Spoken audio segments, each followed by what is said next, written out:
Okay, so question 8a, higher level mock exam junior cert, higher level. Question 8a, factorize fully each of the following expressions. So this one is not a trinomial because there's only two pieces of information. You'd be almost convinced it was a difference of two squares because 16 is a square number, but 2 isn't. All right, 1 multiplied by 1 is 2, or sorry, 1 multiplied by 1 gives you 1, and 2 multiplied by 2 gives you 4. So it's not. So the only option we have here is to take out what's common. And I look that 2 is common to both because 16 divides by 2, and p is common to both. So 2p is common.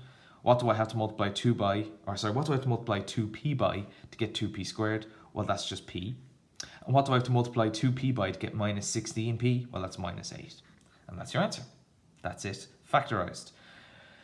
Part 2 is a trinomial because it's got an x squared, an x, and a number, and there's 3 parts, all right? And lots of different ways to solve, or sorry, there's lots of different ways to factorize trinomials. I'm just going to go with the way that I show my guys anyway.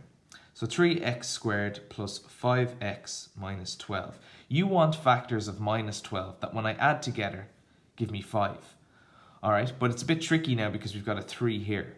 So if I factorize 3x squared, I get 3x and x. Because 3x multiplied by x gives me 3x squared. So now I want factors of minus 12, all right, that add to give me, sorry, factors of minus 12 that multiply to give me minus 12, all right? I'm going to say 4 and 3, all right?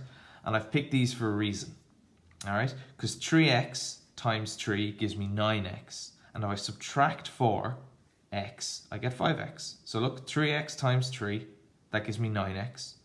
9x minus 4x gives me 5x. So I'm happy with that, all right?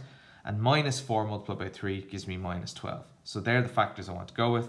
So I just put brackets around these guys and I get 3x minus 4 bracket x plus 3. All right.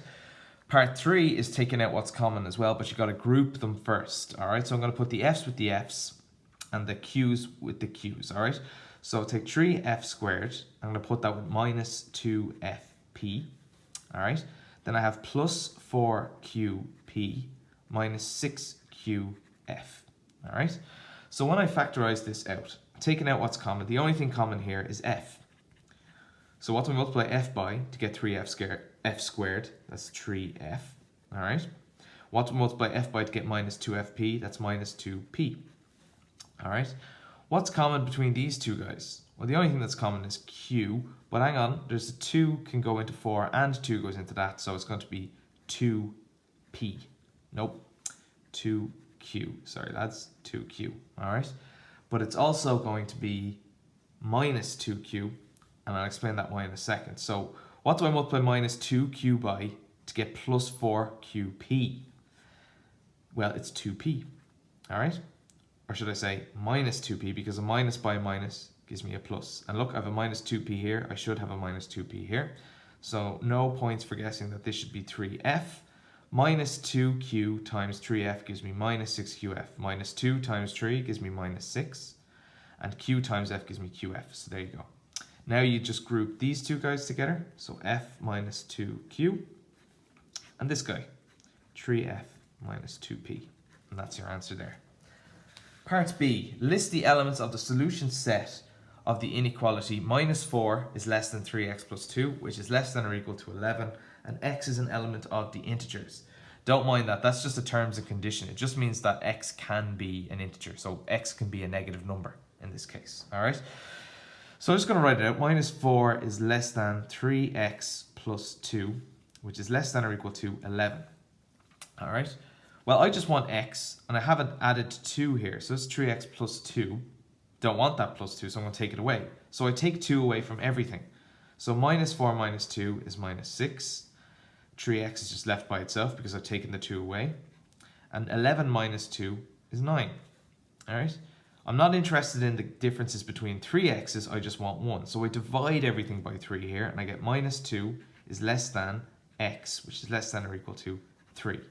So now I just need my solution set. All right? And be very careful because this says that x is greater than minus 2. It does not say that it can be equal to minus 2. So I do not include minus 2. I go up to the next one. Minus 1 0, 1, 2, and I do include 3 because of this little guy here, because it says that x can be less than 3, so it can be 2, but it can also be equal to 3, so it can also be 3. All right, and that's question 8.